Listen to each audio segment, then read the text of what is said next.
Hola Lucía, ¿cómo estás? Hola, ¿cómo andan? ¿Todo pronto? Todo bien, todo pronto. Ya empezamos ahora en unos minutitos. Dale. Bárbaro.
Falta Alejandro y Diego no se han conectado todavía.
Hola.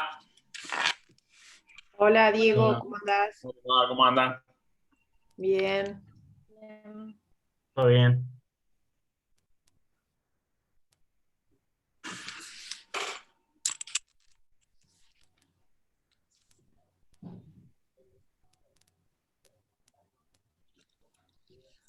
¿Está Ignacio Olivera está conectado o no? Que no lo estoy viendo.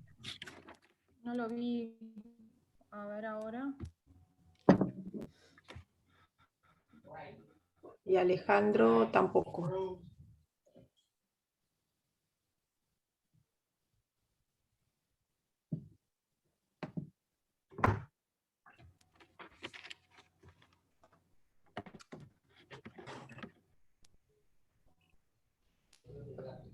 Estamos justito en hora, vamos a esperar un minutito y empezamos.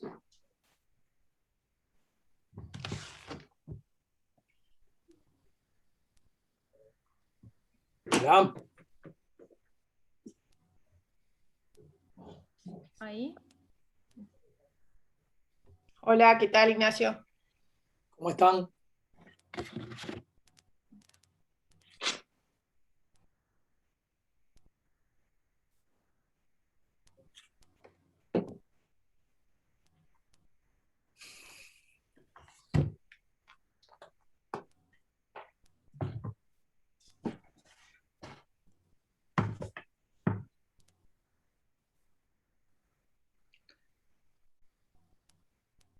Bueno, Empezamos. En honor entonces, como siempre, a la puntualidad y a la modalidad que nos permite ese lujo en este país, damos comienzo a la segunda lectura de revista del año.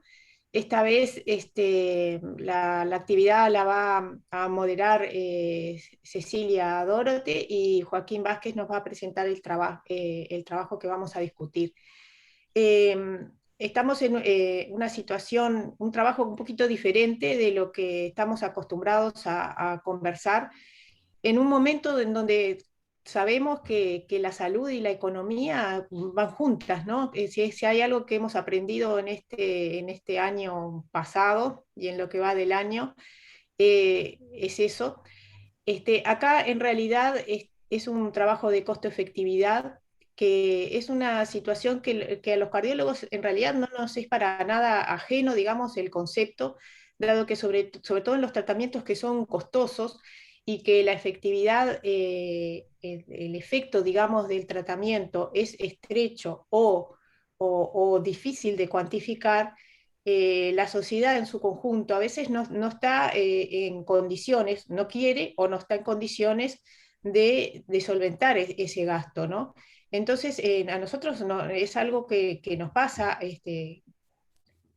rutinariamente del tener que decidir por motivos en realidad económicos la conveniencia de iniciar o no determinado tratamiento. Entonces, un poco de eso se trata este trabajo.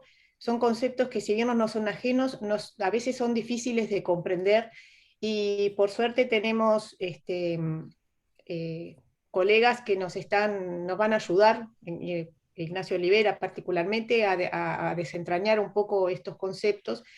Y bueno, y tenemos algunos economistas también en el auditorio que, que van a poder también sacarnos algunas dudas que seguramente las vamos a tener. Así que bueno, Cecilia, todo tuyo, la moderación de la actividad. Recordar que esta actividad dura una hora, así que pedimos respetar los tiempos, ser ágiles en las presentaciones y que la aprovechemos lo más posible. Bien, bueno, buenas noches. Para los que no me conocen, mi nombre es Cecilia Dorote. Yo estoy como grado 2 interino en la Cátedra de Cardiología en el Hospital de Clínica. Y bueno, un poco como dijo Lucía, quería antes que nada darle la bienvenida y agradecerle al doctor Ignacio Olivera, que es gestor en salud, y bueno, que nos va a estar ayudando, brindando un poco de conocimiento y distintos conceptos sobre este tipo de artículos que nosotros no solemos manejar habitualmente. Y bueno, ahora sí te doy la palabra, Joaquín, que es residente segundo tercero, del Hospital Maciel, que va a dar la presentación de esta lectura. Buenas noches para todos. Bueno, y nos tocó analizar este artículo que se publicó en la revista de la Sociedad Española de Cardiología en este año. El título es Costo-efectividad del desfibrilador automático implantable para la prevención primaria de la muerte súbita cardíaca. Es del grupo de trabajo de la autora Aida Rivera. Y bueno, antes de empezar, queríamos hablar un poco de lo que es el costo-efectividad y qué es un análisis de costo-efectividad. Se le llama así a los análisis que hacen la evaluación económica de las tecnologías sanitarias, y estos tienen como objetivo establecer si los beneficios que generan estas tecnologías hacen que valga la pena invertir en ellas los recursos que cuestan, que como decía Lucía recién, los recursos son finitos, entonces hay que ver cómo se administran. Entonces, comparan en términos de costes y resultados, que se miden en efectividad estos resultados, intervenciones sanitarias alternativas. Estas medidas de los costes es el dinero y los resultados es lo que medimos en efectividad. Hay distintas medidas, la más común o habitual es el año de vida ajustado por calidad, que la sigla es ABAC, o en inglés lo encontramos como QALY, que equivale a un año en perfecto estado de salud. Entonces, si la salud de un individuo está por debajo de este máximo, los ABAC que se acumulan a una tasa de menos de 1 por año. Y el estado de muerte se asocia a un 0 ABAC. ¿tá? Con la diferencia entre los costes y la diferencia entre la efectividad, vamos a obtener la razón costo-efectividad incremental, que se obtiene con esa fórmula matemática que está ahí, que implica la relación entre la diferencia del costo entre dos intervenciones y la diferencia, la relación con la diferencia entre en la efectividad. O sea, por ejemplo, cuánto más me sale una tecnología sobre el estándar y cuánto más gano en efectividad. Esto se representa en términos del coste incremental, que es medido por unidad de efectividad en salud ganada de una tecnología frente a la otra. O sea, que se habla de X cantidad de dinero por AVAC ganado. Y con esto vamos a poder comparar prestaciones totalmente diferentes, de áreas de la salud totalmente distintas, y vamos a poder estimar el impacto presupuestal de estas intervenciones según el número de veces que se requeriría cada prestación. O sea que es distinto, por ejemplo, puede tener una razón costo-efectividad incremental una terapia como la atorvastatina, pero que tiene mucha prevalencia, entonces tiene mucho impacto presupuestal, y puede tener una razón costo-efectividad incremental mucho más alta, por ejemplo, el trasplante pulmonar, pero como se usa menos va a tener un impacto presupuestal menor. Esto se representa con planos de costo-efectividad, que los planos de costo-efectividad se representan en esta gráfica, que tienen el eje de las X, la diferencia entre los beneficios de la nueva tecnología comparada con la que se compara, que se mide en AVAC, y en el eje de las Y, la diferencia en los costos, o sea, cuánto más o cuánto menos sale. Y acá vamos a tener 4 cuadrantes, ¿no? 4 alternativas. La primera sería que la nueva tecnología sea más efectiva y menos costosa. Este cuadrante se le llama el cuadrante dominante y acá en realidad no hay, no implicaría una dificultad cuando elegimos una terapia sobre la otra. El segundo cuadrante es el de arriba a la izquierda, que tenemos una terapia que es menos efectiva y a la vez más costosa. Este es el dominado, y este cuadrante tampoco implicaría una dificultad en la decisión porque la alternativa debería ser rechazada siempre. Los cuadrantes problemas son los otros dos que quedan.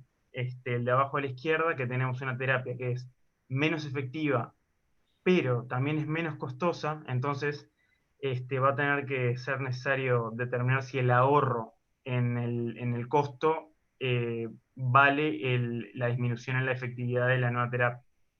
Y el cuarto cuadrante, que es el más habitual en este tipo de estudios, es el cuadrante en el que el nuevo tratamiento es a la vez más efectivo, pero a la misma vez más costoso. Entonces, acá es donde entra el umbral de costo-efectividad, o también conocido como la disposición a pagar, o en inglés willingness to pay, en el que vemos según cada digamos, estado o cada país determina cuál es su umbral. Y cuánto es este umbral, perdón, y entonces tenemos las tecnologías que se encuentran por debajo, que lo puse en verde, los que entrarían por debajo de su umbral serían estrategias costo efectivas, y los que quedan por arriba serían estrategias que no son costo efectivas para ese umbral que se especifica. Entonces, ¿cuánto es este número?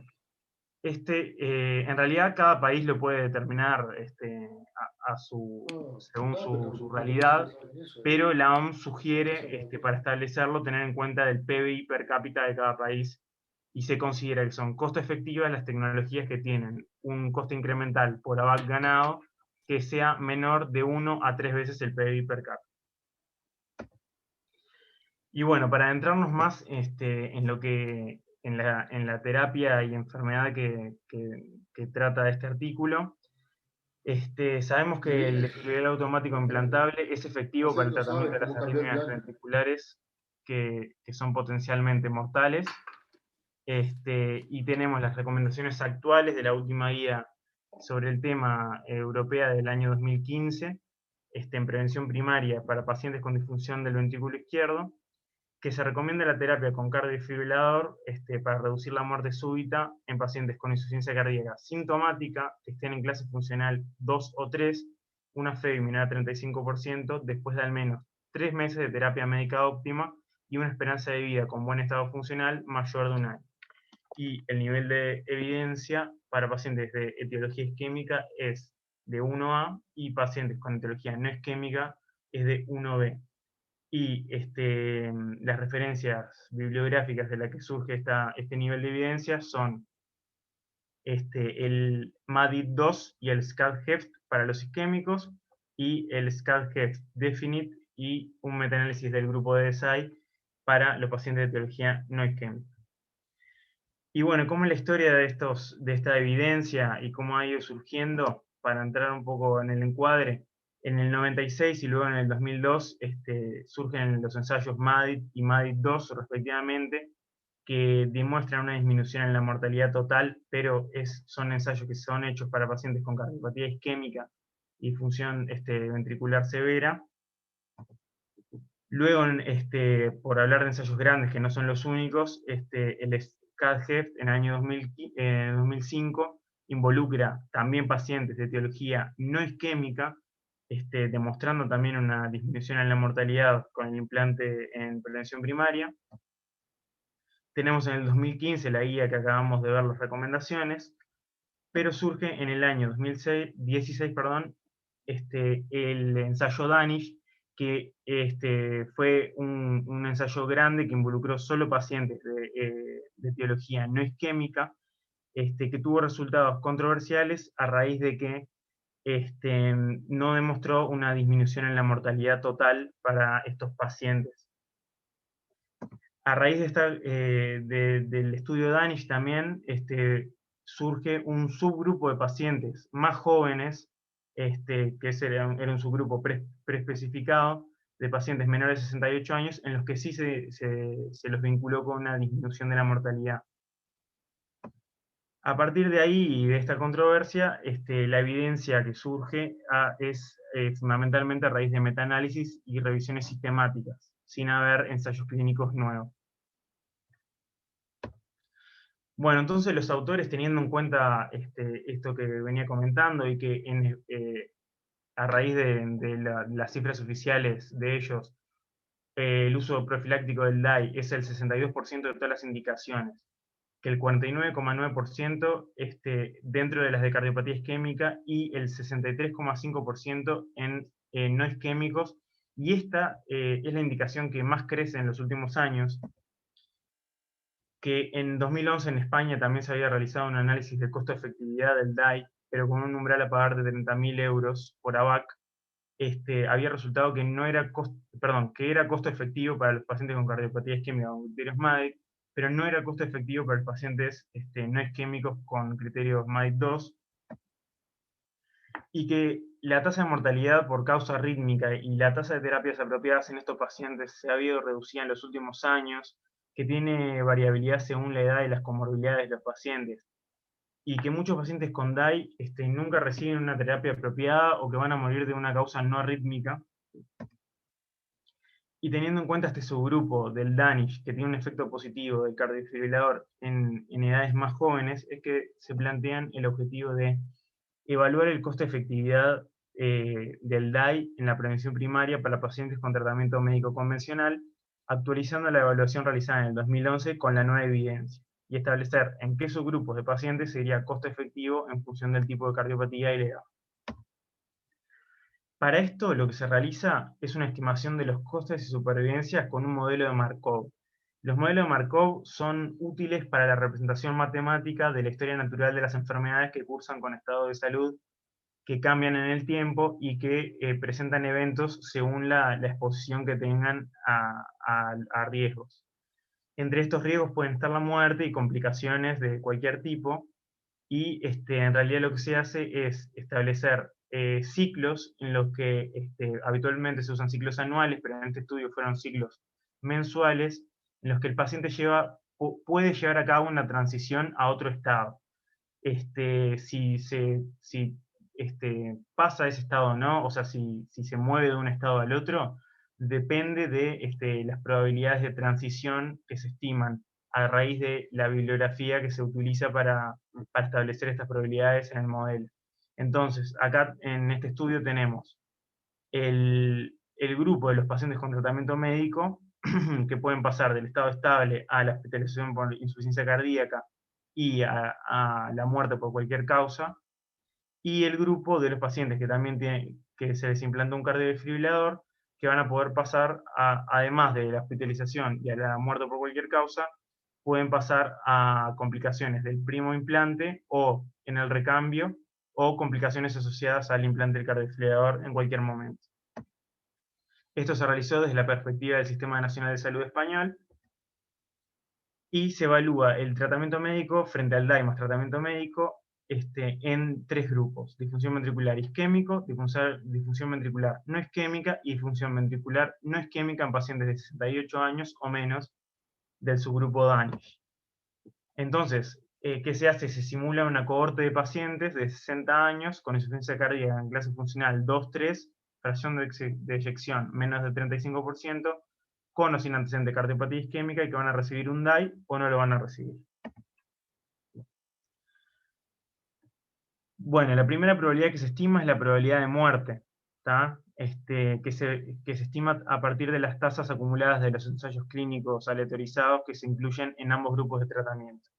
Los ensayos que se incluyen son, para el grupo de los isquémicos, el MADIT, el MADIL-2, el SCAD-HEFT; para los no isquémicos, el CAT, Definite, DANISH y SCAD-HEFT; y para el subgrupo de menores de 68, solo el DANISH. Acá tenemos las probabilidades mensuales que se tienen para cada grupo, con DAI y sin DAI. Y se asume que el efecto del DAI en la probabilidad de muerte por cualquier causa es constante durante todo el marco temporal. Acá tenemos otras probabilidades de transición. En el corchete azul están las probabilidades de mortalidad, que son los mismos valores que acabamos de ver, y las fuentes de los que se extraen. Y en los corchetes rojos tenemos las probabilidades asociadas al implante del cardiodefibrilador, que obviamente solo van se le agregan al subgrupo que recibió el implante. Y de acá están las fuentes de las que salen, que se usó el estudio de DANISH por ser el más reciente y el que se piensa que está más asemejado a la práctica clínica actual. ¿Está? Acá seguimos con el resto de las variables que se incorporan al modelo, en este caso las utilidades, que en realidad sirven para ajustar a la calidad de vida, que obviamente la calidad de vida es distinta a la de un paciente en perfecto estado de salud. Es un índice que mide la calidad de vida basado en preferencias, que también va de 0 a 1, donde 0 es la muerte y 1 es el estado de salud perfecto.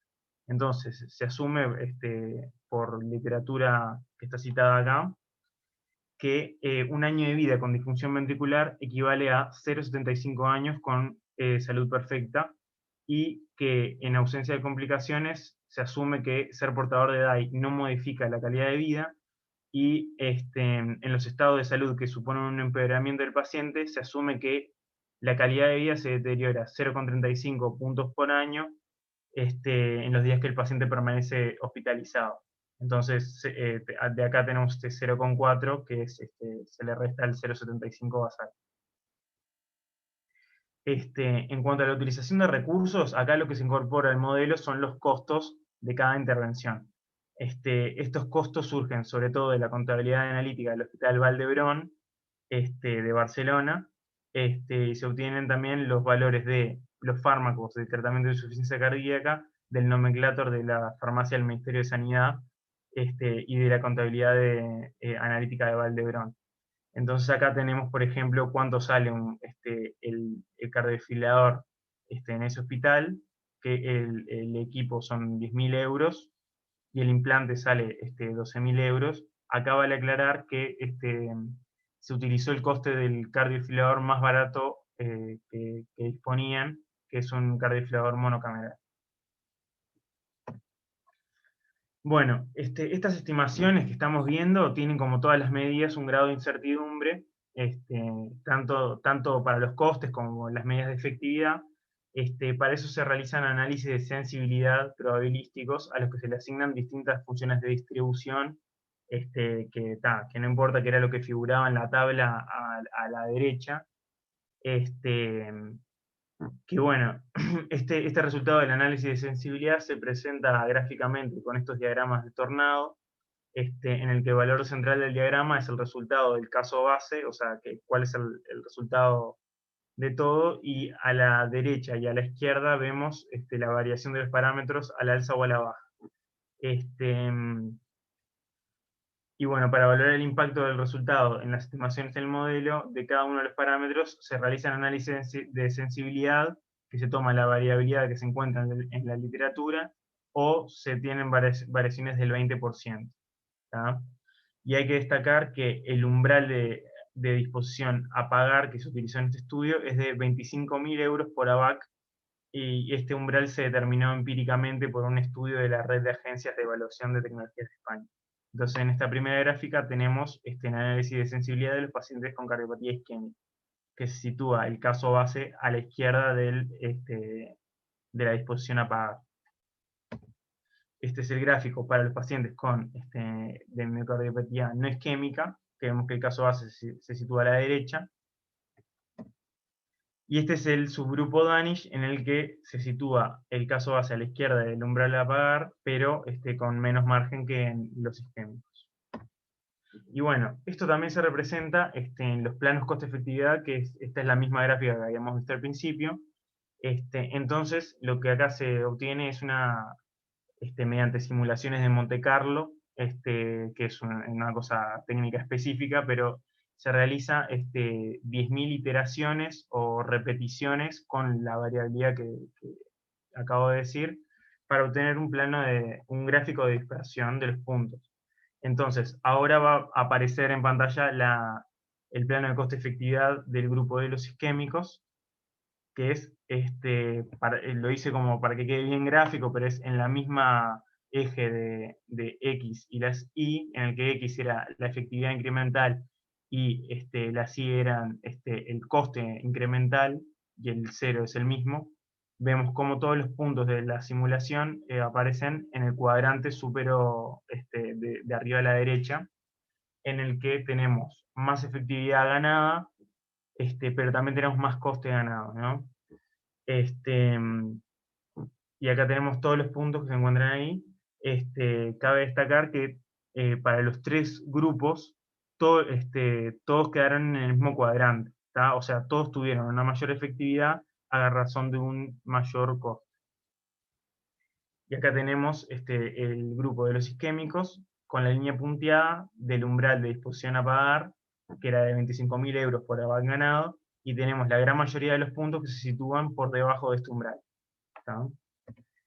Este sería la dispersión del subgrupo de los no isquémicos, en el que tenemos en realidad para este umbral de 25.000 euros a pagar una minoría, pero aún así, como dije recién, la gran mayoría de los puntos se centran en el cuadrante de arriba a la derecha. Y este sería el subgrupo Danish, en el que también tenemos una mayoría, pero más discreta, de pacientes que se sitúan por debajo del umbral de 25.000 euros por ABAC.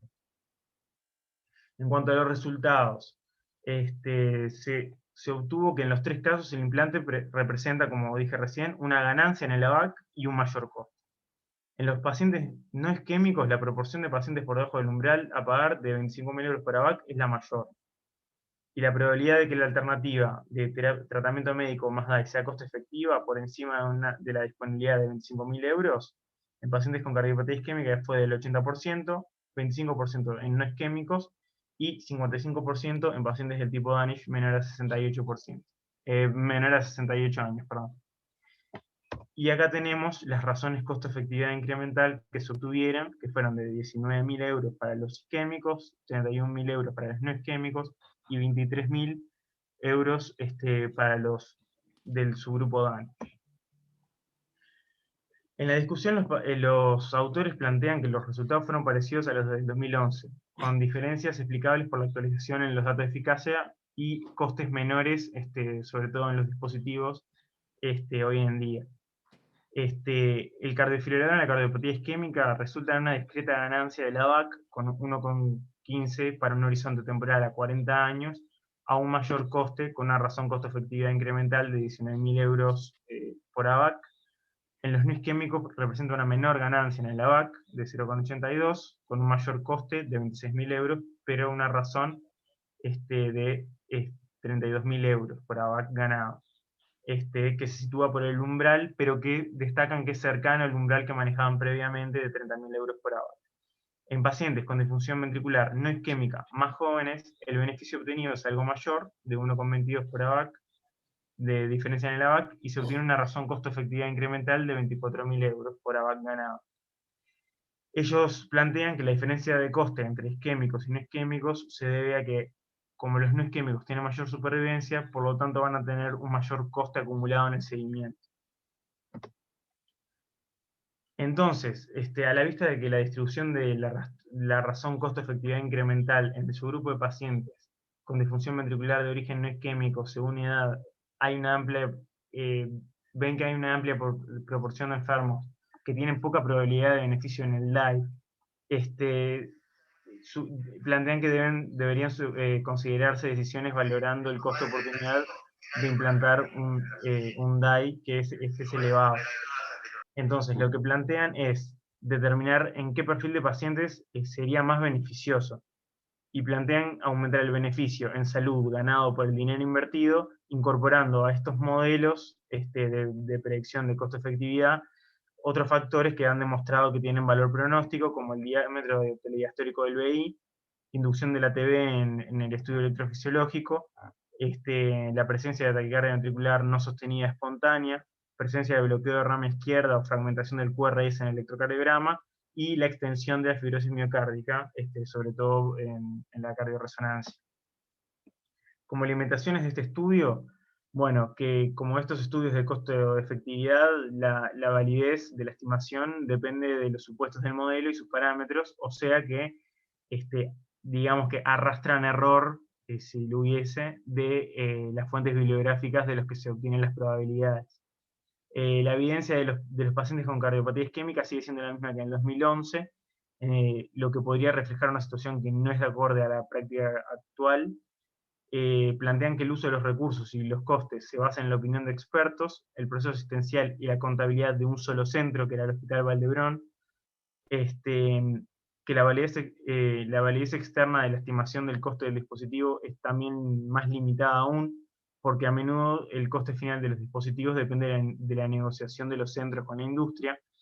No realizaron la comparación del cardiofibrilador con cardiofibrilador más resincro, y tampoco tuvieron en cuenta la aparición de nuevas terapias farmacológicas en insuficiencia cardíaca, como lo son el sacubitrilo valsartán y los nuevos hipoglucemiantes.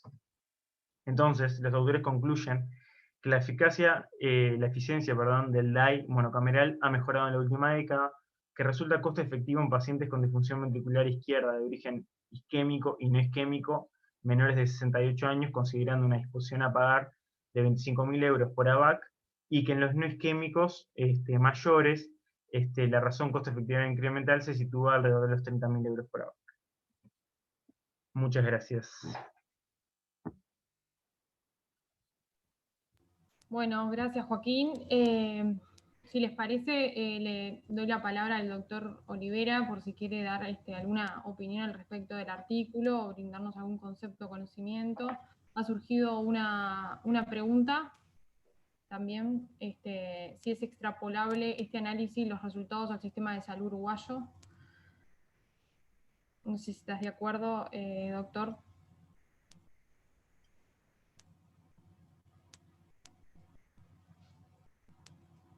Buenas tardes, un gusto estar acá con ustedes con la cátedra de cardiología del Centro Cardiovascular Universitario. La verdad que les agradezco especialmente esta invitación. Me parece más interesante colaborar en las preguntas o en la interpretación que de repente hacer una exposición de algunos elementos, excepto que ustedes lo consideren después para respetar la dinámica y el tiempo que me dijeron que era muy estricto. Y el único comentario, primero, principal que me surge es que el trabajo me parece que es un trabajo desde el punto de vista metodológico de la disciplina, muy robusto, muy bien hecho. O sea que la verdad que me parece bien interesante. Creo que el debate principal está en el por qué y en cómo interpretar los resultados. Que creo que esa es como siempre la gran dificultad con este tipo de trabajos cuando uno los mira en otra realidad. Pero queda lo que a ustedes les parezca más interesante.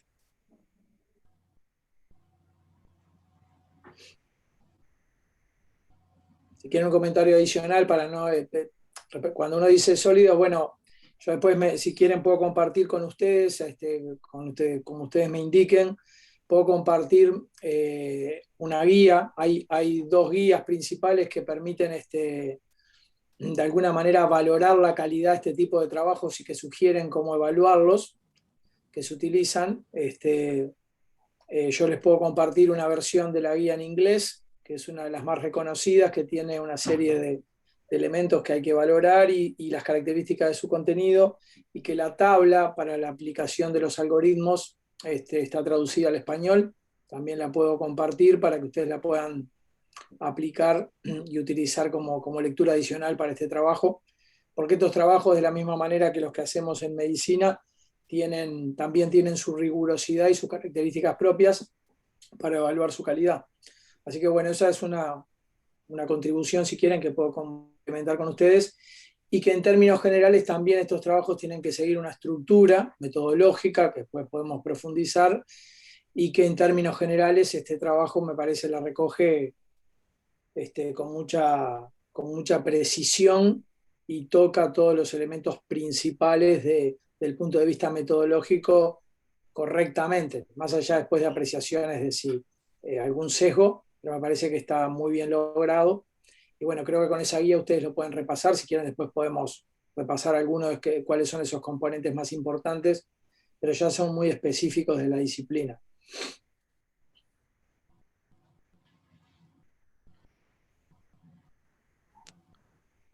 Si quieren, puedo poner algunos ejemplos, o si quieren, me quedo a las preguntas, capaz que es más interesante para que participo con ustedes en el debate, como ustedes prefieran. Sí, sí. Bien, en general era un poco ver y analizar los conceptos nuevos que se manejan en este artículo, si bien ya los explicó muy bien Joaquín, pero bueno, profundizar capaz o analizar un poco más eso, porque nosotros, claro, capaz que damos más que nada, damos el punto de vista como cardiólogo y nos falta un poco el manejo en la parte de metodológico o estadístico. Capaz que está bueno, Cecilia, escuchar la opinión de Diego y de Alejandro como electrofisiólogos y cardiólogos clínicos en cuanto a la toma de decisiones del implante de cardiodefibrilador y la relación eso de esa decisión que se toma teniendo en cuenta la costo-efectividad y en realidad muchas veces es la simple disponibilidad económica del procedimiento, ¿no? Y después abrimos unos minutos que nos van a quedar para poder hacerle las preguntas a Ignacio Olivera. ¿Te parece, Cecilia? Bien, bárbaro, así que bueno, entonces le damos la palabra a Diego Freire o Alejandro Cuestas, no sé si están por ahí. Yo estoy por aquí, sí. Buenas noches. Realmente para nosotros es dificultoso. Yo primero quiero felicitar a Joaquín porque hizo un trabajo realmente exhaustivo y profundo, y se metió en un tema que realmente nos cuesta porque no estamos acostumbrados. Realmente te felicito, Joaquín. Y Cecilia también en la colaboración. Yo quería compartir un par de diapositivas. No sé quién tratando de llevar a la vida diaria todo este tema. Realmente, desde el punto de vista metodológico, para mí me resulta muy difícil. Yo veo muchísimas variables que toman estos modelos, pero obviamente que tiene que haber, como dijo el doctor que nos acompaña, Olivera, que debe haber una guía o una referencia, una capacidad para, una manera sistemática de hacer estos análisis, ¿no? Yo realmente a mí me escapa mucho. ¿Puedo compartir ahí, Lucía? O no sé, Sí, ¿no Cecilia. podés? A ¿Tenés ver, posibilidad de compartir? a ver. No, estoy viendo esto para un segundito. Ahora, ¿Sí? ¿ahí se ve? Sí, sí, Ah, perfecto. no, rápidamente.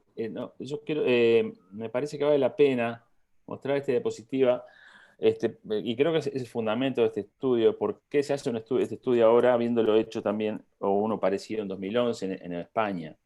Y creo que el sustento es que en el tiempo, los años que hemos asistido a la evolución de la prevención primaria de la muerte súbita en pacientes con cardiopatías con función sistólica disminuida, se ha objetivado en los distintos trabajos que evalúan la disfunción sistólica, con la inclusión de distintos fármacos. Acá vemos RALES para la espironolactona, el medical failure con los betabloqueantes, después están el SHARM, el GC, el énfasis, y ahora ya con el sacubitril, y con desfibrilador, etcétera. Se ha visto una disminución interesante, lenta y progresiva, pero en estos años de la mortalidad súbita en estos pacientes, incluso más marcada en los pacientes con disfunción sistólica de causa no isquémica.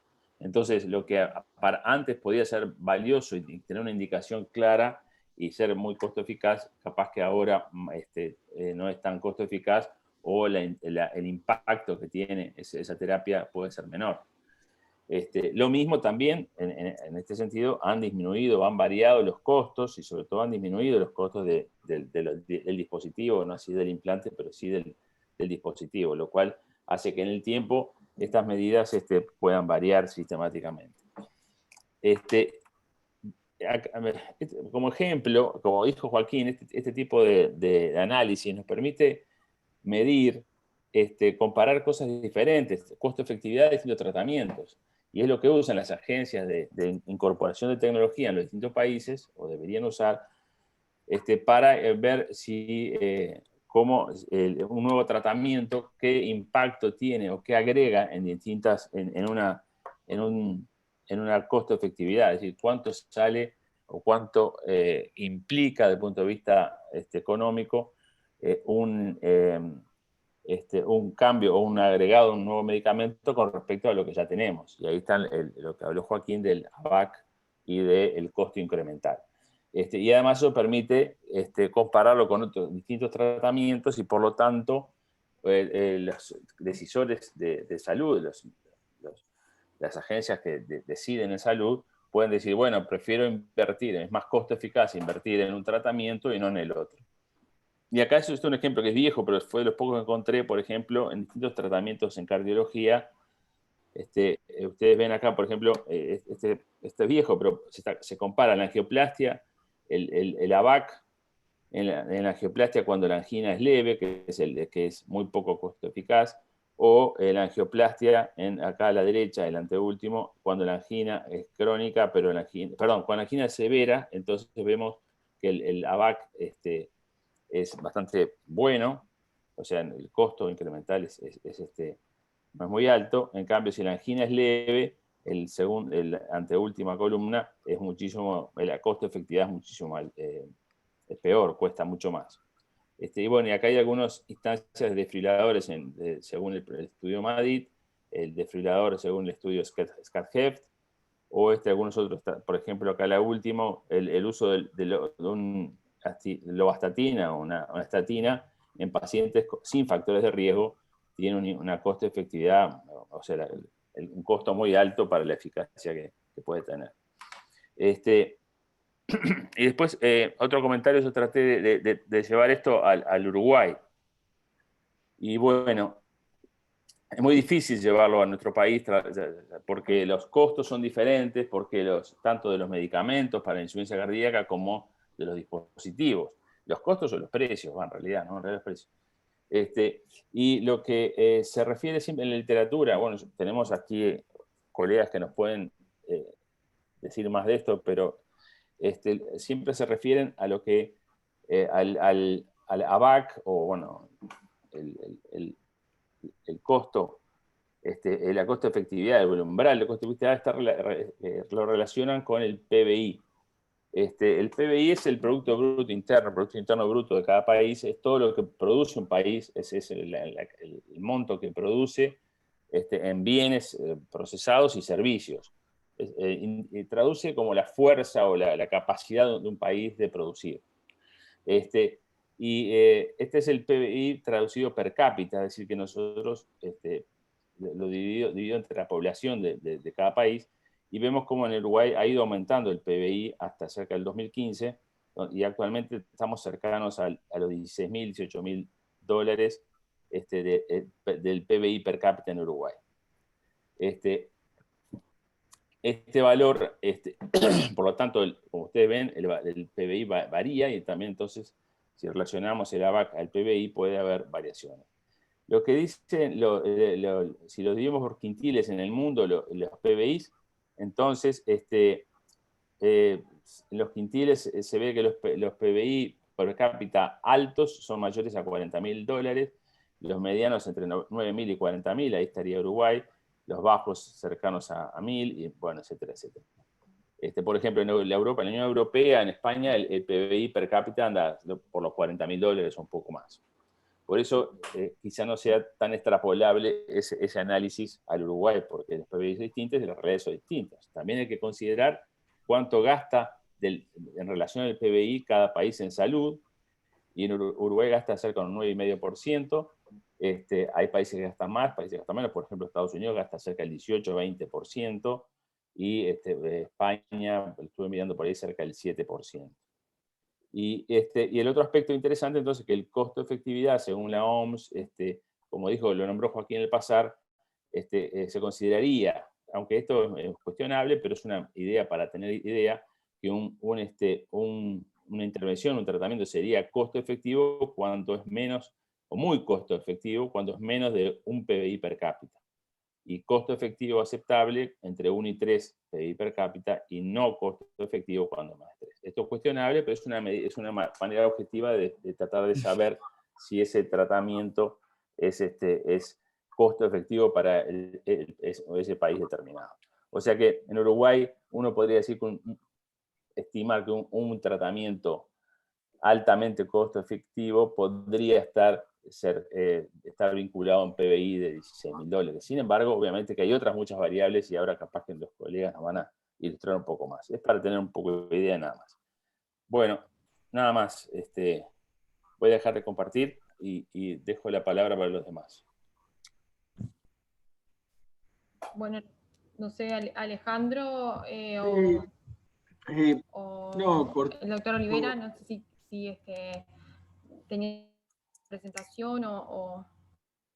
No, sí, si quieres, capaz que, no sé, le parece a Alejandro, hacer algunos comentarios capaz para compartirlos con ustedes, porque bueno, el problema que me parece que pasa con este tipo de trabajos, que es bien interesante, a mí de la curiosidad, hace 10 años me costó una maestría y 2 talleres de modelización en Barcelona, poder a ver, para decirlo en otros términos, poder entender para qué hacemos esto. Entonces yo creo que tal vez los comentarios más que puedan colaborar con su esfuerzo, porque además me parece que Joaquín hizo una presentación que desde el punto de vista del desglose técnico del trabajo está muy bien lograda, y uno puede interpretar y meterse en algunos aspectos técnicos, que después cada uno de ellos comprendan que es en sí mismo un tema para esta disciplina implica una profundización importante, pero sin entrar en esos detalles. Yo creo que el problema principal que nos enfrentamos y que los clínicos se enfrentan con este tipo de trabajos, y en Uruguay especialmente cuando los leemos, es qué hacemos con ellos, para qué nos sirven. ¿No? Porque uno le devela la pregunta, después aprende, ¿no? En mi caso, por ejemplo, aprendes las técnicas, vas, haces todo, te metes en las simulaciones, los aspectos estadísticos, las preferencias, entender la economía, y decís, pero ¿y qué hago con esto? ¿Cómo los hago? Y entonces te encontrás con algunas cosas particulares de nuestro país y algunas cosas propias del trabajo. Yo, para simplificármelos y y tratar de colaborar desde mi experiencia en la interpretación, creo que los trabajos de evaluación económica, al contrario de lo que parecen y de lo áridos que son por los elementos metodológicos, finalmente son algo muy próximo, con algunas herramientas importantes de la economía, cosas que los médicos estamos habituados. Y creo que eso surge fácil cuando uno entiende para qué los realiza. Lo primero que tienen central es que los hacemos para comparar algo. Queremos medir y comparar. Ese es el fin de los trabajos de la evaluación económica, que son una rama de la economía de la salud que se ocupa de otro conjunto de aspectos. ¿Qué comparamos? Como ustedes lo dijeron, comparo un gol estándar, lo mejor disponible, la técnica, el procedimiento, el tratamiento, el diagnóstico que tengo, que tiene los mejores resultados y que es lo más eficiente en el sentido de inversión de recursos versus resultados, contra algo nuevo u otra técnica u otro elemento que yo quiero valorar si termina siendo mejor o peor que el que estoy utilizando actualmente. En general, ese gol estándar es lo que ya hago, en general, en la práctica. Pero surge como una gran necesidad todo el tiempo de estar midiendo. ¿Qué pasa? ¿Por qué surge como gran herramienta? Porque permite evaluar y permite combinar dos aspectos centrales de la evaluación. Pero al contrario de lo que dice el nombre, que es evaluación económica, estos métodos, lo primero que se ocupan es de medicina. Si ustedes miran y desgranan el trabajo, en esencia, lo primero que compara es la efectividad de los resultados. Y la efectividad siempre es en términos sanitarios. Para poner un ejemplo, en realidad, si ustedes aprecian un poquito más, la efectividad está dada allí por años de vida ajustados por calidad. La efectividad natural en medicina la medimos siempre con tasas y elementos propios de la medicina. Efectos adversos que evité, muertes evitadas, ¿no? Infartos que no se dieron, en este caso muertes que logré evitar porque puse el implante, etc.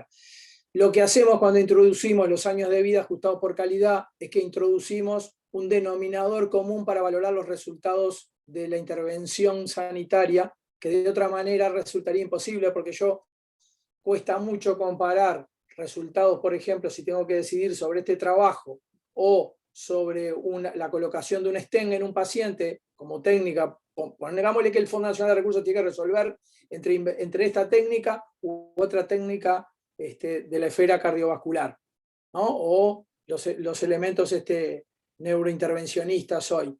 ¿Cómo hace para compararlos si los resultados son distintos? Porque la muerte puede ser un factor común en que midamos los resultados, pero hay otros elementos de la efectividad sanitaria que no son comunes a cada una de las intervenciones que hacemos. ¿Sí? Porque en un caso pueden ser trastornos neurológicos, discapacidad, etc. Y en este caso puede ser la disfunción cardíaca, ¿no? La progresión de la enfermedad, etc. Entonces, los años de vida ajustados por calidad recogen y sintetizan los efectos sanitarios en un mismo denominador y en una misma terminología, lo llevan a un mismo valor e incorporan un elemento central en medicina que le da riqueza a estos métodos respecto a los que habitualmente usamos en la medicina, que es la percepción de la calidad de vida desde los pacientes. Y ese elemento es singular y central. Introduce algo innovador. Nosotros habitualmente estábamos acostumbrados a medir cosas duras de la perspectiva sanitaria de la oferta, pero no de la preferencia de los individuos. La economía nos trae a partir de distintos métodos la introducción de la preferencia. Y eso combina el resultado sanitario puro y duro que conocemos habitualmente en la medicina con la preferencia de las personas. Incluso cuando vos describías hoy el elemento muerte como factor cero, hay algunos trabajos que establecen por debajo de cero la muerte. Uno dice, ¿puede ser peor que estar muerto? Sí. Las preferencias de las personas incluso definen que en algunos momentos es preferible, hay cosas peores que morir, que es vivir en determinadas condiciones. Para eso se utilizan un conjunto de métodos y herramientas que se han desarrollado muchos años, y en Europa, especialmente en este trabajo, utilizan el Eurocall, que es una herramienta de medición en función de determinadas variables, actualmente 5, que dimensiona la calidad de vida y las preferencias de calidad de vida de las personas en función de determinadas variables, dolor, discapacidad o autovalidez, etc. Y eso se aplica como herramienta generalizada para valorar la calidad de vida de los enfermos. Y se ajusta a cada país. De hecho, las personas que desarrollaron el Eurocall estuvieron en Uruguay, en el Fondo Nacional de Recursos, ajustando los años de vida, ajustados por calidad, a la preferencia de los uruguayos, hace creo que ya como 10 años, 8 años. ¿Para qué? Para que los uruguayos tuviéramos una herramienta ajustada a las preferencias nuestras, que pueden ser distintas a las de los europeos, etcétera, etcétera. Eso es lo primero. Y lo segundo es que nos permite valorar los beneficios, los costos dentro de una moneda común que es la monetaria. ¿Sí? Bueno, que es un lenguaje común, que después presenta algunas dificultades, porque como explicaba recién Freire, la interpretación de los costos tiene que ver con después las características de cada lugar, la riqueza. No en todos los lugares un dólar significa lo mismo, es un razonamiento muy, muy simple, más allá de los tecnicismos. Entonces, permite combinar resultados y beneficios con una estructura de lenguajes comunes, genera un ratio, y el problema es qué hago con ese ratio, porque uno dice, hago todo este esfuerzo metodológico, escribo todo, ¿y qué hago con el ratio? Lo comparo, no me lo meto en cierta parte, lo comparo con algo. Y ahí viene todo otro problema donde estos trabajos precisan un contexto. Los países más desarrollados o con más tiempo en estas disciplinas, ¿qué han intentado hacer? Han definido, como la mayoría de las intervenciones caen en el cuadrante que tú muy bien describías, donde en realidad logro un beneficio sanitario mejor, pero el problema es que tengo un costo incremental superior, tengo que elegir qué hago con eso. ¿Y cómo resuelvo? Porque si digo, gasto, me resulta mejor, tengo un beneficio, pero gasto más. Otra vez estoy en el dilema. Entonces lo que han hecho muchas sociedades, a través de algunos mecanismos que la economía ayuda, y de la política, porque en definitiva la política sanitaria también termina resolviendo esto, y general de la sociedad, define un rango, un estándar, a partir del cual o hasta el cual está dispuesto a financiar una innovación o una introducción de una técnica o un tratamiento. Cuando te dicen que el umbral es 25.000 euros, lo que están diciendo es la sociedad española está dispuesta, en función del consenso con las distintas agencias de la Comunidad Española, que son muchas porque hay en muchos lugares y tienen una dificultad con ese acuerdo, no tienen una cifra común exacta, estamos dispuestos a invertir en estas técnicas siempre y cuando estas técnicas agreguen un año de vida ajustado por calidad con este costo por año de vida ganado. Y eso nos da toda esa parafernalia, todo ese contexto muy simplificado, nos ayuda a tomar una decisión, que es para lo que hago el trabajo. Los trabajos estos son para comparar una alternativa frente a otra y tomar la decisión si introduzco y financio o utilizo o recomiendo como clínico frente a un paciente porque tengo mejores resultados sanitarios, aunque tenga una relación incremental del costo. Si el costo es más bajo y cae en el cuadrante abajo, facilísimo, tengo mejores resultados y no tengo costos incrementales. Esas cosas son las que la medicina obviamente ha introducido. El problema cada vez surge más con estas nuevas. Entonces, para sintetizarlo, en definitiva, lo que son estos instrumentos son una gran herramienta con toda una complejidad propia técnica, pero muy próximos a la medicina más simplificada, más allá de todo el armamento y las herramientas metodológicas, para comparar resultados y beneficios de una intervención versus otra, en general una nueva versus una que ya existía, y ver si lo que tengo que invertir y los resultados que logro son mejores, y si estoy dispuesto, en definitiva, que termina siendo una preferencia social, expresada en el regulador, expresada en el financiador, expresada en el Parlamento, expresada en X lugares, si estoy dispuesto a financiar o no esa nueva intervención. Y lo que busca es ayudarnos a que esa decisión sea racional y combine estas dos cosas, el resultado sanitario con el costo incremental y las preferencias de la sociedad. Y así nos vamos a encontrar que el año de vida ajustado por calidad tiene distintas disposiciones a pagar y valores distintos según las sociedades donde se den, porque de hecho expresa una apreciación social de cada lugar que tiene que ver con la riqueza, el valor de la salud, etcétera, etcétera, que tiene esa sociedad. Por eso es muy difícil extrapolarlos a estos trabajos. La OMS intenta colaborar con esa dificultad, aportándonos lo que explicaba Freire con el PBI, que vos lo nombraste, como una herramienta que intenta ajustar a la realidad de cada lugar un estándar que puede utilizar para valorar qué estaría dispuesto a financiar dentro de esa complejidad. Esos eran algunos aportes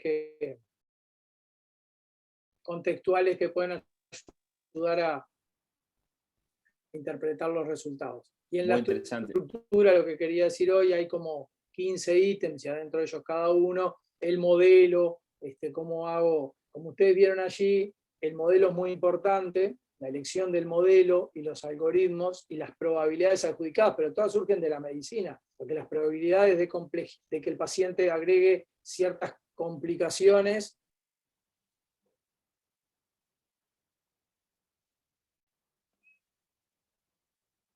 se colgó. Se trancó un poquito. Hola. Se nos fue. Trancó, se fue. Ignacio se congeló. Estuvo, la verdad que clarísimo, no sé si Ignacio nos está escuchando, pero la verdad que nos aclaró muchísimo un montón Ignacio, de conceptos. Me caí, perdón, no sé si me escucharon. Sí. Disculpen. Sí, perfecto. Sí. Quería contextualizarlo, perdón, por lo menos sobre los resultados de cómo pistas para interpretarlos.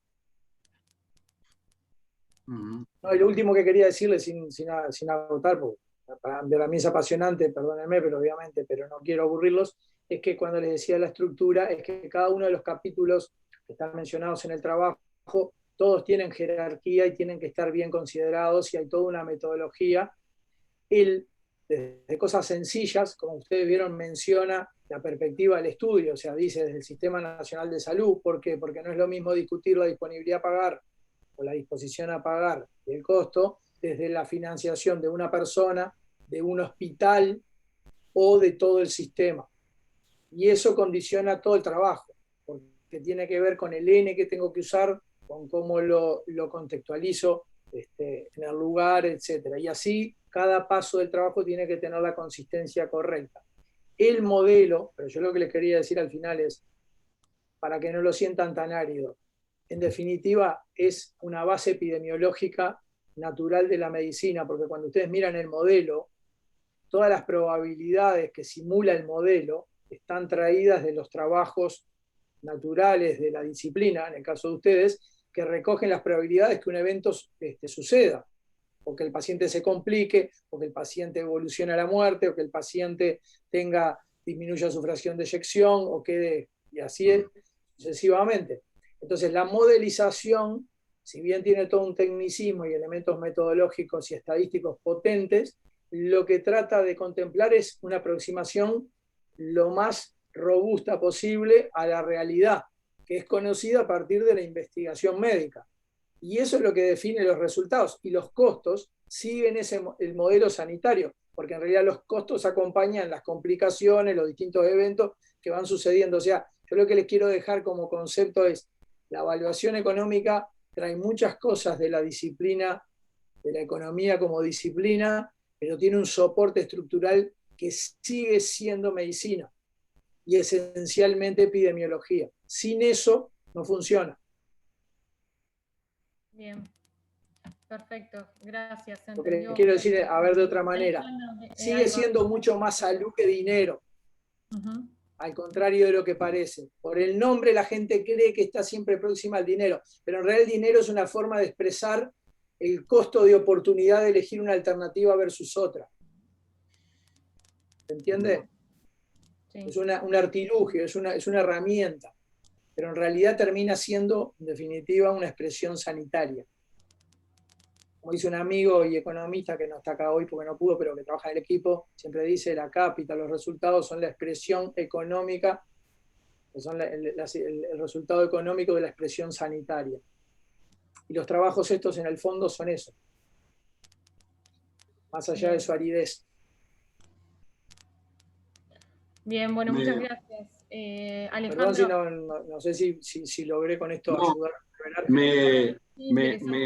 Me encantó primero que precisaste mucho más las definiciones de términos que se utilizaron en el trabajo y que obviamente nosotros no tenemos esa capacidad de hacerlo.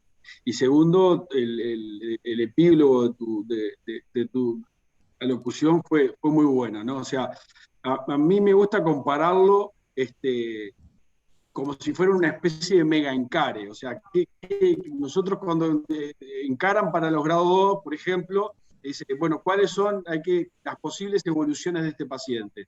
Bueno, es poner todo eso en una sábana, todo ese árbol que se nos despliega en una situación clínica, pero agregarle de la literatura y bien fundamentado qué probabilidad de que ocurran esos eventos. Y luego que eso en realidad surge de la bibliografía internacional, o sea que eso es algo que quizá inconscientemente nosotros hacemos todos los días en nuestra práctica clínica, prever un poco cuáles son las evoluciones que estamos esperando. A esa enorme sábana que resultaría de un algoritmo, de un mega encare, digamos, es después agregarle el mega encare de los números, o sea, ponerle números a cada una de esas evoluciones o sucesos que pueden ocurrir con nuestro paciente. Por eso que en realidad los modelos, digamos, luego eventualmente pueden, con las precauciones debidas y poniendo los números que correspondan a cada realidad, ser trasladados o tomables en otros lugares, poniendo cifras que, como decía Joaquín, digo, son totalmente distintas, y como decía Diego, los PBI en los países son distintos, los costos de los dispositivos son distintos de los implantes. Entonces, bueno, me parece que digamos, humanizar más para los cardiólogos este tipo de estudio, y que a partir de ahora, digamos, de repente se nos vaya un poquito la alergia cuando vemos estos títulos y recurrir a ellos con muchísimo más herramientas. Bueno, estamos en la hora. Una sola pregunta con una respuesta breve. Para Olivera, ¿cuál es el número uruguayo? ¿Hay un número? ¿Hay un umbral? ¿O no? ¿O está definido por el ministerio, las agencias, el fondo, o no hay? Saco el video para mejorar la calidad de la transmisión, así no quedo colgado. La verdad que no ha sido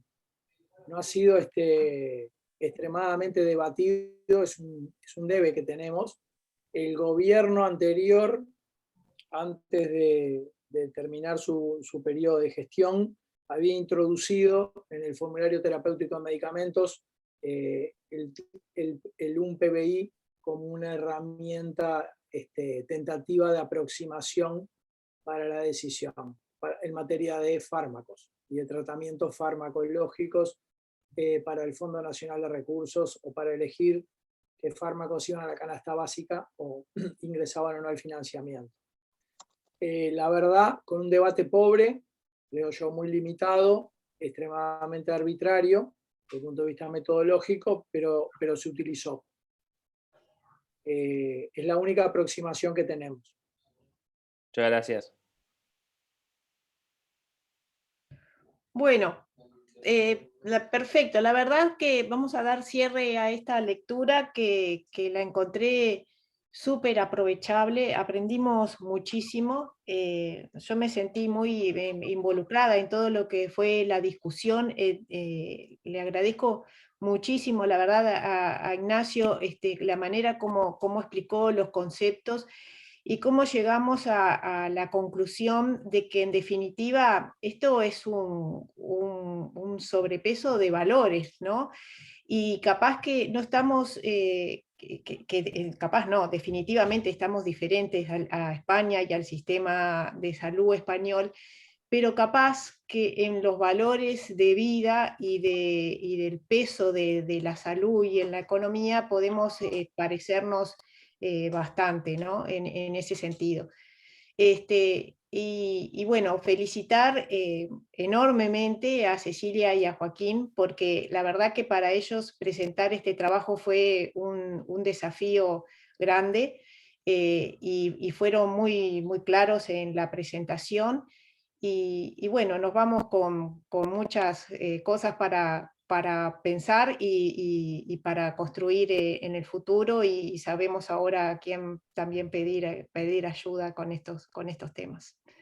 Bueno, buenas noches para todos. Chao, gracias. No, Bueno, bárbaro, gracias. Gracias, muy interesante. Muy Chao. bien. Gracias, saludos. Gracias, hasta luego. Muy amable. Chau, chau. Chao. Chao.